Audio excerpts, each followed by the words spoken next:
un chien dans la ville. Bianca, tu reviens? Youpla, tu vas chercher Bianca? Bianca! Retour sur le bitume de notre belle capitale, avec aujourd'hui, comme vous l'avez compris, une petite invitée du nom de Bianca. Sa maîtresse, Jessica, nous a offert quelques minutes de son précieux temps pour nous raconter son épopée et surtout son rapport à la ville. Elle aussi, elle aurait bien besoin de quelques conseils de notre expert Thierry Bedossa. Parce qu'un premier chien, c'est un peu la découverte de tout un monde et d'un langage qui nous est complètement inconnu. On veut faire les choses bien, sauf qu'on se retrouve un peu perdu, sachant que chacun y va de ses conseils et de sa propre expérience. Du coup, parfois, on se retrouve avec des avis complètement opposés, alors bonjour pour y voir clair. Alors Jessica, présente-nous cette petite loutre qui n'a pas l'air très âgée à ce que je vois. Bianca, ma petite chienne de 9 mois, bientôt 10, qui est adorable, qui m'écoute pas trop mais que j'adore quand même, que j'ai trouvée cet été au bord de la route à Montpellier et qui fait la joie de mes journées et de mes nuits depuis donc 10 mois maintenant. Un jour, ma cousine m'envoie un message avec un texto avec « Regarde les 2 chiots que ma mère vient de trouver au bord de la route ». Donc elle a pris tout de suite les 2 chiots. En fait, ils n'ont pas du tout été en errance parce qu'elle a tout de suite récupéré les chiots. Ils avaient 2 mois. Et son frère, il est beige et elle est noire. Voilà. Elle a pris les chiots et dès que ma cousine m'a envoyé le message avec les photos, moi, ça faisait longtemps que je voulais un chien. Et j'ai dit j'aimerais bien prendre la petite noiraude. Donc ma cousine m'a dit « Ok, elle est pour toi ».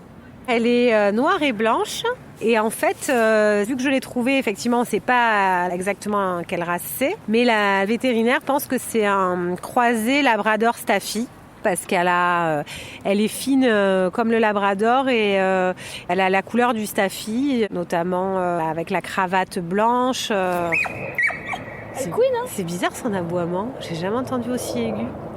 Alors ça c'est marrant parce que c'est très drôle. Ça, c'est nouveau. Hein. Avoir un chien en ville, c'est... Je trouve que les chiens, la politique des chiens à Paris, c'est vraiment pas en leur faveur. Très rares sont les endroits où on peut les lâcher et qui courent sans laisse. Le plus contraignant, c'est les espaces verts pour qu'elles s'éclatent dans la nature et le fait que dès qu'elles veuillent sortir, moi j'ai pas de jardin, il faut que j'y aille avec. Après, je l'emmène partout. Elle rentre dans toutes les boutiques, les commerces, je la laisse à l'entrée. Ça, pour moi, c'est moins un problème que effectivement la contrainte des sorties. Mais c'est aussi beaucoup de bonheur et la majorité des gens sont en manque d'animaux dans les grandes villes. Le fait d'avoir un chien, c'est plus du plus que du moins. Bianca, c'était donc un sauvetage et complètement imprévu qui plus est. C'est vrai qu'elle a une bonne bouille, cette petite croisée. Et finalement, Jessica, t'as trouvé ton équilibre avec elle. Et puis cette énergie, elle court, elle saute partout. Ça me rappelle Youpla quand il était chiot. Il me faisait courir dans tous les sens. Oui, toi là. D'ailleurs, je suis sûre que t'as dû t'adapter un petit peu, Jessica, non ? J'adore les fringues et j'adore les chaussures à talons, mais j'avoue que depuis que j'ai Bianca, c'est plus des baskets, tous les jours des baskets et pantalons souples. C'est sûr que depuis que j'ai Bianca, je marche plus parce que je suis obligée. À 11h du soir, avant, je serais peut-être pas sortie comme ça. J'adore la nature. Là, effectivement, c'est encore plus, quoi. C'est cool. Ils s'entendent bien, hein. Youpla, reviens ici. Concentre-toi. Ils sont assez sages depuis qu'on est en interview. Ils doivent écouter ce qu'on dit sur eux. Est-ce que tu fais partie des gens qui ramassent? Ouais. Alors, pour être totalement franche, si elle fait dans les buissons, là, je vais pas ramasser. Mais par contre, si elle fait dans la rue, en plein milieu, là, je vais ramasser. Mais si, à 90%. C'est ton premier chien? Ouais.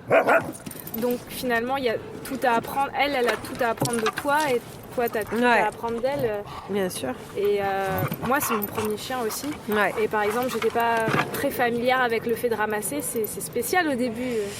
Alors c'est vrai, mais c'est moins pire que ce que je pensais. Je sais que moins pire, ça se dit pas, mais c'est pas grave. Quand j'étais à Avignon, là, chez ma mère, cet été, quand elle fait dans le jardin, il faut ramasser aussi. Hein. En fait, je pensais que ça me dérangerait plus et que ça me dégoûterait plus. Finalement, pas. Non, ça me dégoûte moins que ce que je pensais. Est-ce que tu penses que si tu étais à la campagne et que tu avais un grand jardin, elle aurait autant d'interactions avec les autres? Quelque part, ils ont plus de vie sociale que s'ils étaient dans un jardin en province. Parce que vu qu'on est obligé de les sortir, ils se rencontrent forcément. Nous, on n'a personne de jardin à Paris, enfin très peu, j'imagine. Donc ça, c'est plutôt cool pour la vie sociale, en fait. Hein. Bianca a 10 mois. Avec quelles aides tu fais de son éducation? J'ai un pote qui dresse les chiens guides d'aveugles. Et donc, en fait, au début, quand elle tirait sur la laisse, je lui ai demandé 2-3 conseils pour le rappel aussi. J'ai été chez Truffaut, il y a eu une dame qui a donné un cours sur le dressage, j'y suis allée. Mais c'est vrai que pour le moment, j'ai pas forcément les moyens de me payer des cours de dressage. Ah oui, j'en ai une autre, qui me vient, que j'ai pas abordée. Quand je la laisse seule à la maison, elle me systématiquement, si je laisse mon petit chariot de cuisine, elle me prend les huiles, elle me les met sur le canapé. L'autre fois, je suis rentrée, j'avais de l'huile d'olive partout sur le canapé en tissu. Donc là, vas-y, terre de sommière, aspirateur, etc. S'il avait un autre petit tips là-dessus, l'autre fois, les bouteilles de vin, pas ouvertes, mais tu vois, elle mange le bord. Certes, il y a des contraintes, on retourne à l'essentiel, ils vous apprennent la simplicité, la pureté, c'est un don gratuit d'amour, c'est génial, ça équilibre bien une vie. Voilà. C'est le mot de la fin. C'est ça, là, c'est le mot de la fin. Merci beaucoup. Je t'en prie, avec grand plaisir. Mais moi, les dingues, je les soigne. La Minute Veto. Thierry Bedossa à la rescousse. Pour rappel, Thierry, tu es vétérinaire, mais pas que. Féru d'éthologie, c'est la science qui met en lumière les comportements des espèces animales dans leur environnement. Tu es passionné par la quête du bien-être animal. Tu as toi-même créé le refuge AVA, Agir pour la vie animale.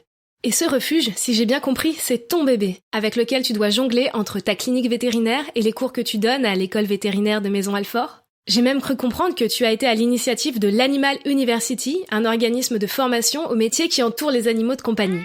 Alors, une jeune chienne qui détruit tout, déjà, est-ce que c'est grave? Est-ce que ça lui passe? Et est-ce qu'on peut faire quelque chose? Un chien qui détruit tout, quand on le laisse seul, est un individu en grande souffrance. C'est déjà la première chose qu'il faut comprendre. Bien sûr, il nous fait énormément souffrir en détruisant tout. Il nous énerve, il nous met en colère. Mais s'il le fait, c'est pas pour nous infliger du déplaisir, c'est pas pour nous infliger de la colère, c'est parce qu'il est lui-même en grande souffrance. Et donc il faut qu'on comprenne pourquoi. Beaucoup des chiens qui vivent en ville, quand ils sont jeunes ou adultes, souffrent profondément parce qu'ils font rien. Ils sont à peine promenés, ils n'ont pas de vie sociale, ils n'ont pas de liberté. Donc leur vie est une accumulation de grandes frustrations. Et lorsque la frustration ultime arrive, c'est-à-dire qu'ils sont séparés de ceux qu'ils aiment, leurs propriétaires, et en plus laissés seuls sans le moindre élément animé à la maison, il ne se passe rien, ils ne supportent plus, ils paniquent, et où ils sont très en colère et ils détruisent. Ce qui est naturel pour n'importe quel chien qui va, dès qu'il est anxieux, est très en colère, et avoir de quoi mastiquer, qui va se mettre à mastiquer. Donc c'est souvent le symptôme d'un grand ennui dans la vie au quotidien, de grandes frustrations. Mais c'est aussi parfois l'expression d'une grande anxiété parce qu'on est séparé de l'être qui apaise. Ça, c'est l'anxiété de séparation. Il y a des chiens qui, de la même manière que dans leur groupe naturel, ils sont attachés aux autres membres de leur groupe et inquiets dès qu'ils sont un peu éloignés des autres membres de leur groupe, ce qui leur sauve la vie, eh bien, dans les conditions de la vie de chien de compagnie, vont ressentir les mêmes inquiétudes, les mêmes anxiétés lorsqu'ils sont séparés de leur propriétaire. Et là, c'est vraiment quelque chose de très différent de la frustration de ne rien avoir à faire. C'est vraiment une inquiétude, une panique profonde qui les mène à détruire. Et donc, tant pour cette anxiété de séparation que pour cette anxiété de frustration, on peut intervenir de 1000 manières, mais il faut bien comprendre, et chaque chien étant un individu à part entière, une personne, chaque chien est différent, il faut bien comprendre les raisons de l'apparition de ces destructions. Donc il faut s'intéresser à chaque cas et bien cerner la personnalité, les besoins et les envies de chaque individu, et une fois qu'on les a compris, eh bien on sait comment y répondre. En gros, en lui donnant plus de vie sociale, plus de dépenses physiques et mentales. Ça, c'est pour les chiens qui sont frustrés, parce qu'ils ne font pas assez dans une journée. Et puis, pour les chiens qui sont anxieux de la séparation avec l'être cher, eh bien, on peut utiliser ce qu'on appelle en éthologie appliquée les enrichissements alimentaires. C'est-à-dire qu'au lieu de leur donner à manger dans des gamelles, ce qui est extrêmement anthropomorphique, on essaie d'organiser leur accessibilité à la nourriture pour qu'ils prennent leur repas non pas en quelques minutes à peine, voire en moins d'une minute, en quelques dizaines de secondes, mais pendant plusieurs heures. Et en gros, on rend la nourriture beaucoup moins facilement accessible au moyen de systèmes distributeurs ou tout simplement en larguant partout des croquettes dans le jardin du pavillon si on a la chance d'avoir un jardin et d'avoir un pavillon. Il y a 1000 enrichissements alimentaires possibles pour occuper un chien pendant plusieurs heures. Un chien qui ne supporterait pas de rester seul parce qu'il est frustré d'une vie insuffisante, entre guillemets, ou bien parce qu'il est extrêmement anxieux, inquiet, en détresse émotionnelle, parce qu'il est séparé de l'être cher. Donc l'enrichissement alimentaire, c'est quelque chose qui marche très bien et qui est utilisé de plus en plus dans les parcs zoologiques où de si nombreux animaux sauvages sont hélas captifs. Moi, je recommande aussi, dans les zones à forte densité d'habitat, de faire appel aux plateformes de pet sitting. Aujourd'hui, pour quelques euros à peine, on peut trouver un pet sitter pour son chien qui habite juste à côté de chez nous. Les plateformes de pet sitting, on va faire de la pub, c'est Holidog, Animote, Rover, My Dog Buddy. Il y en a beaucoup et il faut vraiment pas hésiter à faire appel à eux. Et de la même manière que on prend quelqu'un pour garder nos enfants parce qu'ils sont trop jeunes et qu'on pense qu'ils n'ont pas l'autonomie pour rester tout seuls, prenons quelqu'un pour garder notre chien s'il est trop anxieux ou frustré d'être laissé seul. Oui, on pense tout de suite à l'anxiété de séparation, mais pas forcément, il y a aussi l'ennui tout simplement. Donc si votre chien détruit en votre absence, essayez d'abord de distinguer de quoi il s'agit. Lors d'une observation d'un rendez-vous comportemental à l'école vétérinaire de Maison-Alfort, ce test très simple a été fait. Nous avons demandé à la propriétaire du chien en consultation de partir de la pièce pendant 15-20 minutes en l'ignorant. Sa maîtresse étant partie, il s'est évidemment inquiété un peu, mais très vite, au vu de notre présence et des jouets mis à disposition, et bien sûr d'un peu de pâté dissimulé à droite à gauche, finit le chagrin.